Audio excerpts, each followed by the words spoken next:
Welcome back to Tell Me What Happened, the podcast that features folks from all walks of life telling us one childhood experience and how that event has impacted who they are today. I'm your host, Jay Rehak, and like you, I've had my share of childhood experiences, some of them great, some of them kind of painful. But I'd like to think that everything that happened to me has helped make me who I am today. Tell Me What Happened is sponsored by Sideline Ink Publishing, publishers of quality books, including Susan Salidor's classic, I've Got Peace in My Fingers, available worldwide on Amazon.com or wherever quality books are sold. Tell Me What Happened is also sponsored by LaughSaver.com. Visit LaughSaver.com and record your laughter. We'll keep it for you, now and forever. It's free, and your children and your grandchildren and your great-grandchildren will appreciate it. Visit LaughSaver.com today and add your laughter to the world's largest repository of laughter in the world. That's LaughSaver.com. All right, today I have as my guest Thomas Liebert. Thomas is a graduate of MacAlester College, similar to my daughter actually, it's where I met him, and he's an old family friend. Welcome to the show, Thomas. Hey, thanks for having me on, Jay. Thomas, are you ready to tell your story? I think so. All right, well, listen, Thomas, I'm just going to get out of the way, but at the end, I'm going to ask you one question, and that one question is this.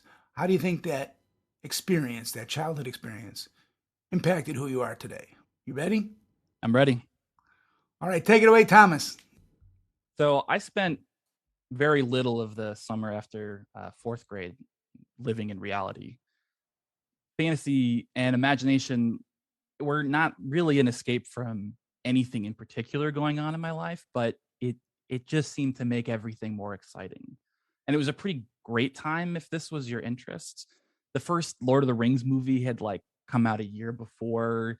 It was sort of the beginning of a bumper crop of epic, young adult fantasy series.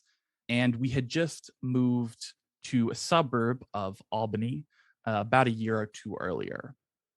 So in the back of this house, there was a ravine, a small creek. It's really more of an indent with a swamp.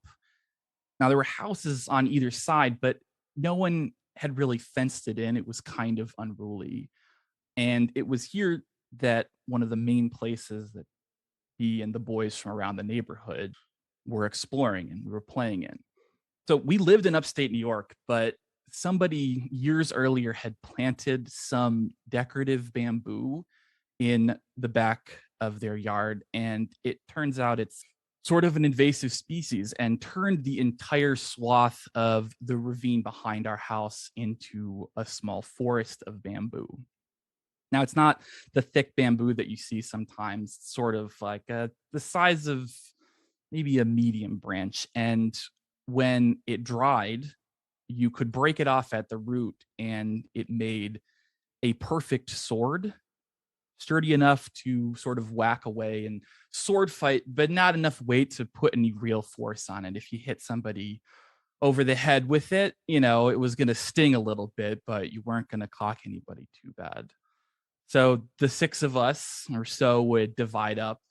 Some people would take the dugout fort across the street, the log reinforced pit that we had built the previous summer.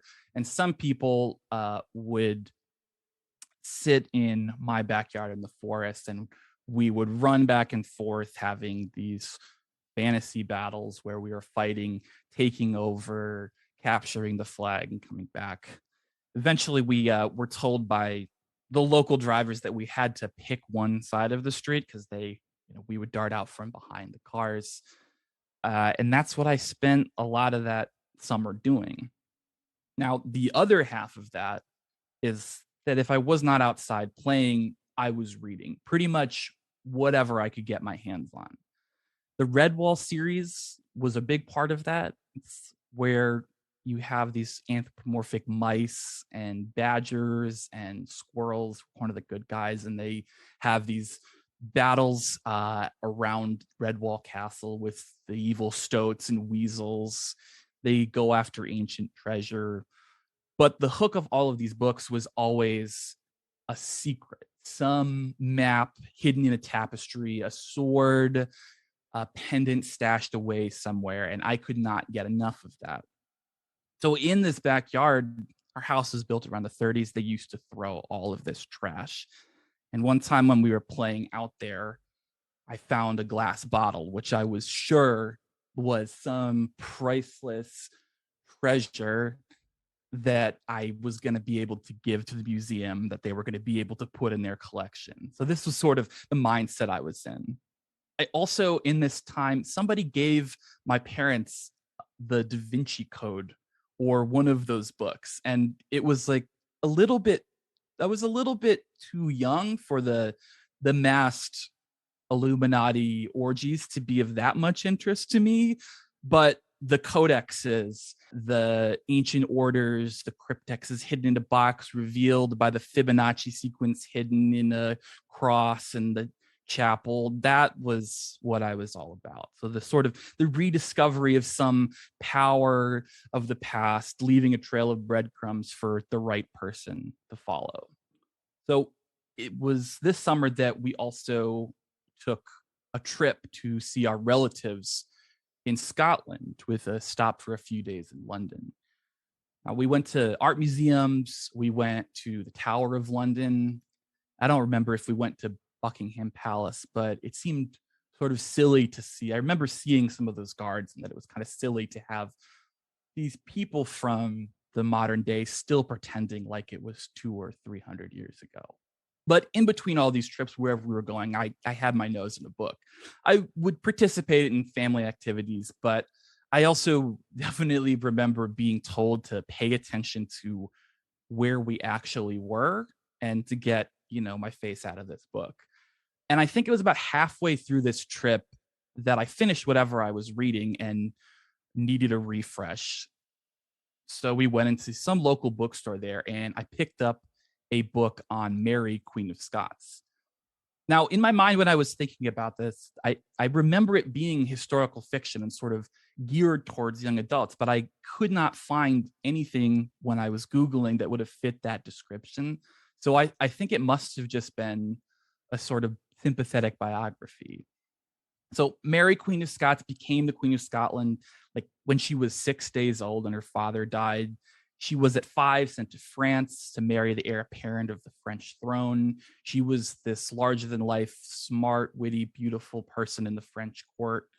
At 18, her husband died, her French husband, who was the king, and she went back to Scotland and had to maneuver politically as a Catholic in a Protestant country. As a result of some of this intrigue, her husband's house was bombed. He was killed. She eventually remarried one of the suspected assassins. She had to raise an army at one point to oppose some local lords. So even though this was a true story, this was her biography, it could have read like one of these other books that I was reading.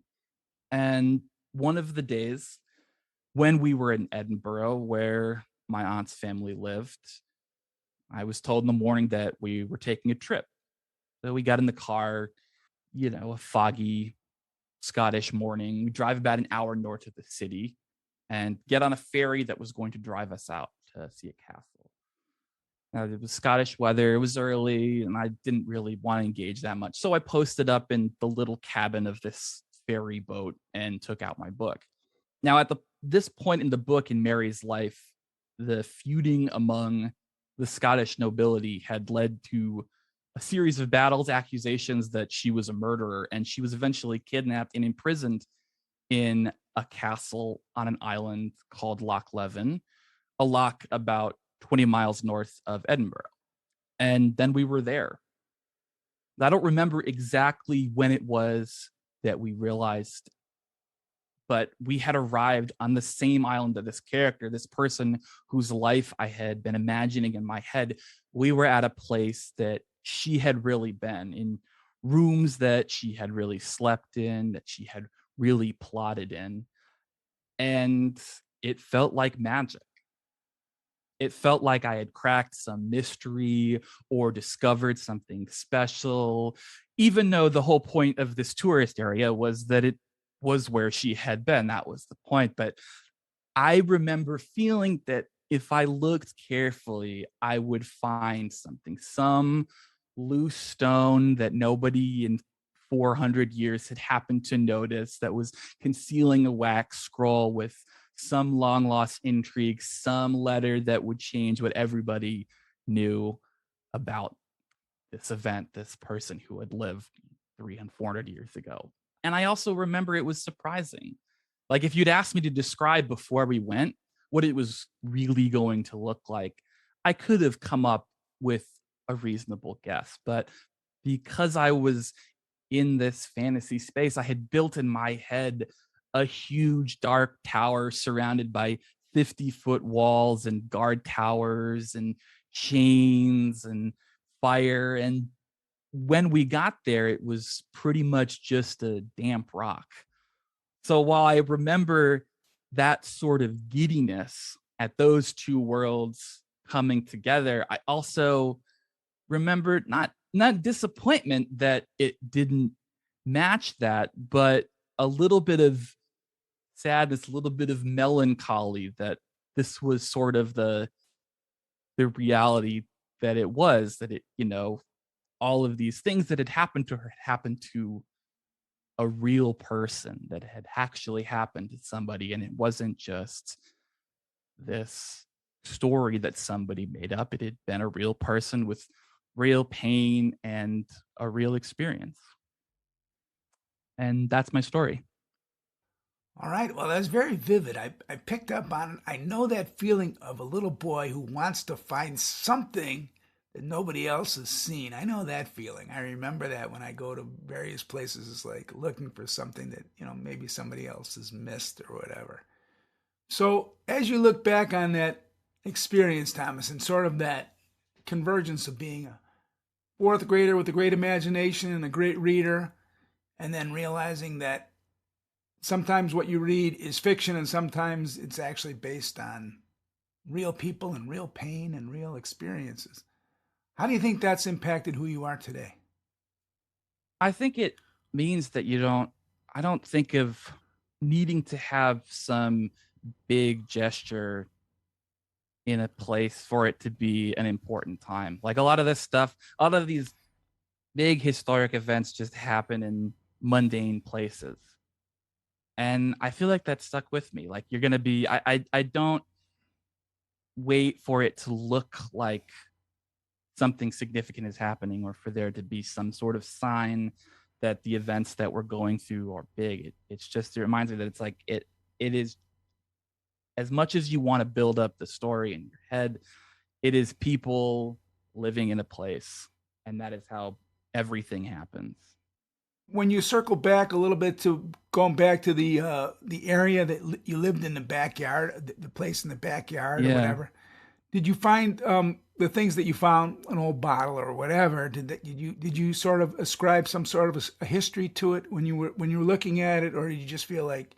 Oh yeah, they were flasks of one sort or another. They had some tonic. We knew that everyone just threw their trash out the back window, but you never know. And this area, particularly down below, it was probably bottles that some teenagers in the 80s had thrown down there after a party, but the labels were gone. So we didn't know what it was there. Was it someone had taken some prohibition liquor and buried it there? Was it something else? So the thinnest of pretenses could have become that whole thing. And you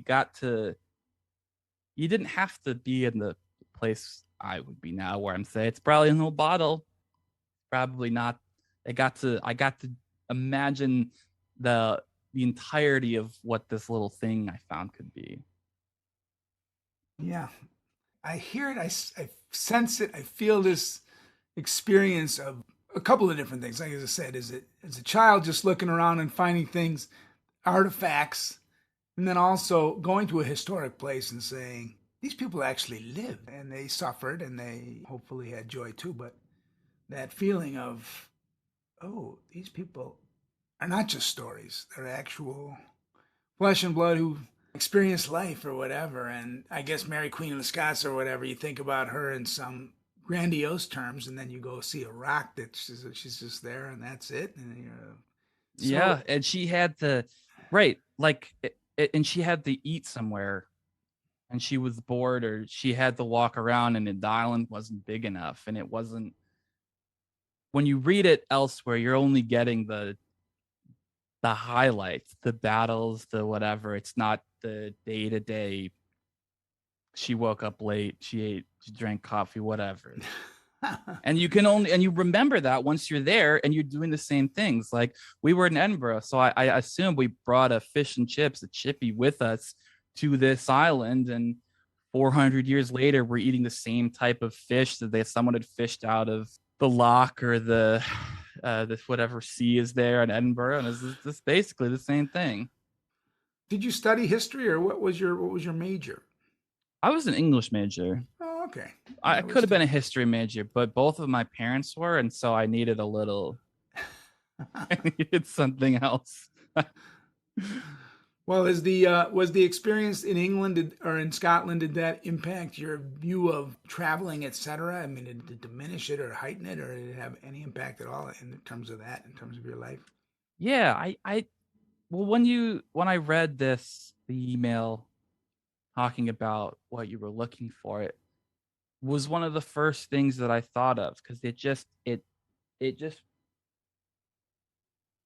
I have felt since then. I love going to the places. There's just something that you're not, some ambient sense of the place lingering from whatever it is that you're gonna pick up on. And there's no real way, at least for me, to shortcut that. Now, I like that just walking around Chicago. I live down the street from a beautiful Art Deco building. You can do the same thing walking through any part of Chicago, which is why part of the reason I love it. But to me, there's something that you're going to pick up being in the place that you're going to have to go there to get it. Yeah, I like it. I again, it resonates with me because I do feel that in a lot of different contexts. I don't know. They say that if you dig 3 feet down in Chicago, you're going to find the garbage from the 19th century and stuff, because everybody used to bury their garbage.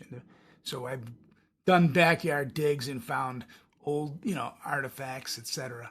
And it feels like a little bit like an archaeological dig, and then you sort of do get that sense of, oh, wait a minute, there's a long line of people who've lived on this planet before me, and just the whole feeling of that. That's all. I mean, I don't want to get into any more than that. I think you've sort of articulated the idea that as a creative person, as a big reader, you imagine realities, and then on the other hand, you go, get a deeper sense in a historical context. But any object, any building, anything you look at, you can sort of take a minute, take a deep breath, you can sort of come up with a storyline, and it's a human experience, probably.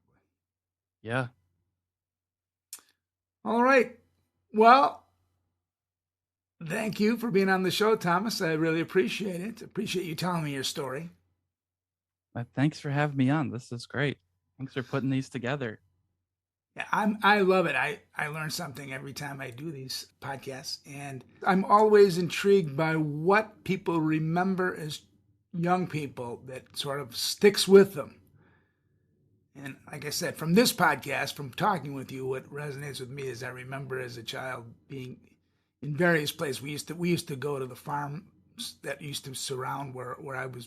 I grew up in a suburb, but it was basically farmland first, and we would go to the old burned down farms and look for artifacts, and we'd find different things, old rusty tools or bottles, as you said, or whatever, and you'd sort of come up with a history for them where you'd think you found something that nobody else has ever seen, and it was very exciting to do that. sort of an exploratory thing, or an exploration, being an explorer. I had that feeling. It kind of came back when you were telling that story. So Yeah. So thank you for that. Well, I hadn't thought about it so specifically in a long time, and I'm glad I got a chance to sit down and actually figure out what it was about that moment. I remember being on this boat holding this book. I can still see the cover of the book. Wow. All right. Well, that's our show. Again, thank you, Thomas Liebert, for being on the show. I'd also like to thank my sponsors, Sidelining Publishing, publishers of quality books, and LaughSaver.com. Visit LaughSaver.com and record your laughter. It's free, and we'll keep it for you, and everybody in your family will appreciate it.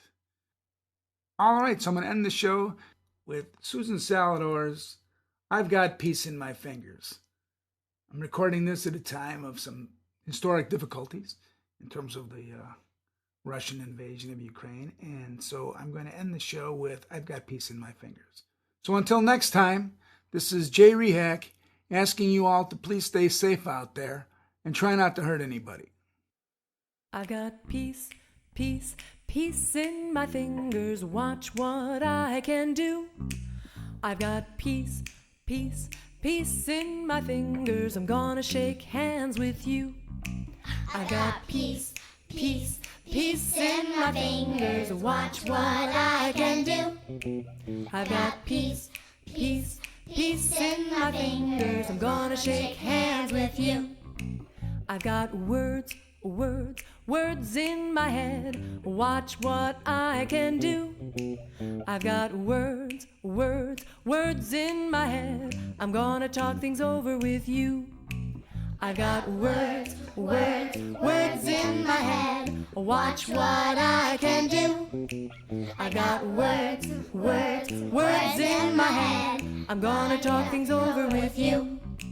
I've got love, love, love in my heart. Watch what I can do. I've got love, love, love in my heart. I'm gonna give some to you. I've got love, love, love in my heart. Watch what I can do. I've got love, love, love in my heart. I'm gonna give some to you. I've got a peace, peace, peace in my fingers. Words, words, words in my head. I got love, love, love in my heart. I'm gonna give some